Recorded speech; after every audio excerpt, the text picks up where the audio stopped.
बारामती विशेष प्रतिनिधी जनसंसद न्यूज।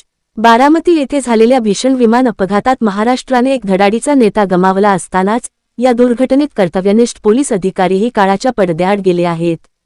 उपमुख्यमंत्री अजित पवार यांचे खासगी सुरक्षा रक्षक तथा अंगरक्षक विदीप जाधव यांचा या अपघातात दुर्दैवी मृत्यू झाला।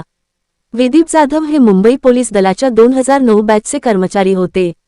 मागील काही काळापासून ते उपमुख्यमंत्री अजित पवार यांच्या सुरक्षा ताफ्यात कार्यरत होते। शिस्तप्रिय, सतर्क आणि कर्तव्यदक्ष अंगरक्षक अशी त्यांची पोलीस दलात ओळख होती।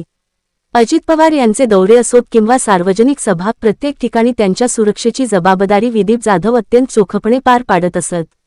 आगामी जिल्हा परिषद आणि पंचायत समिती निवडणुकांच्या पार्श्वभूमीवर सुरू असलेल्या झंझावाती प्रचार दौऱ्यांदरम्यान अजित पवार यांच्यासोबतच विदीप जाधव विमानाने प्रवास करत होते। मात्र हा प्रवास त्यांचा शेवटचा ठरेल याची कोणालाही कल्पना नव्हती। विमान लँडिंगदरम्यान झालेल्या भीषण अपघातात आणि त्यानंतर झालेल्या स्फोटात विदीप जाधव यांचा जागीच मृत्यू झाला। शेवटच्या श्वासापर्यंत आपल्या कर्तव्याशी निष्ठा राखत त्यांनी अजित पवार यांना साथ दिली। विदीप जाधव यांच्या निधनाची बातमी समजताच त्यांच्या कुटुंबात तसेच मुंबई पोलीस दलात तसेच त्यांच्या सहकारी मित्रांमध्ये तीव्र शोककळा पसरली आहे। कर्तव्य बजावत असताना त्यांचे प्राण गेले असल्याने पोलीस दलाकडून त्यांना भावपूर्ण श्रद्धांजली अर्पण करण्यात येत आहे।